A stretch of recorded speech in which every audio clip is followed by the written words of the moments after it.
Magandang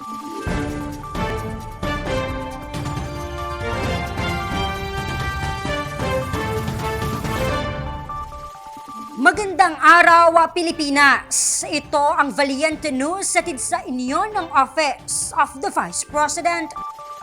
Tumulak ang OVP Bicol Satellite Office sa Barangay del Norte sa bayan ng Pandan, Catanduanes at naglunsad ng relief operation.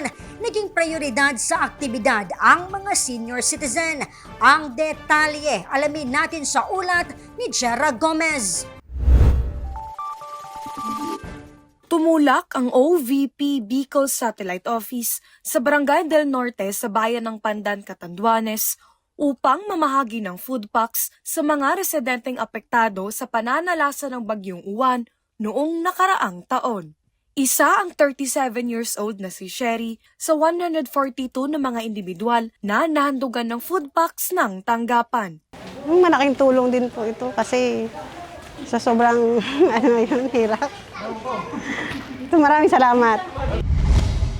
Naging prioridad din sa relief operation ang mga senior citizen tulad na lang ni Nanay Mercedes, na hanggang ngayon ay sariwa pa sa alaala ang bangis ng nagdaang bagyo at ang pinsalang iniwan nito sa kanilang lugar. Sobrang lakas ng hangin. Sa tanda ko ng tudong ko palang naranasan yun. Natakot kami siyempre, sir, sa mga ganun. Para sa lola, malaking tulong na ang handog sa kanila ng tanggapan. Naku, sobrang ayan, ganyan. Nabigyan ako nyo. Kaya salamat man sa Ama. Ikan mga dumarating na mga tulong sa mga kasunang yan.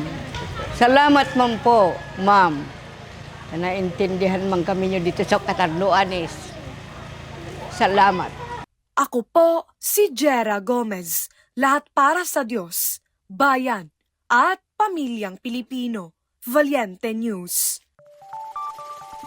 Sitwasyon ng mga taga-barangay San Andres sa bayan ng Pandan, Catanduanes kasunod ng pananalasa ng Super Typhoon Uwan, sabay natin kumustahin sa susunod na episode. Ako si Claudette Loreto para sa makabuluhan, naninindigan at matapang na mga ulat at impormasyon. Maraming salamat!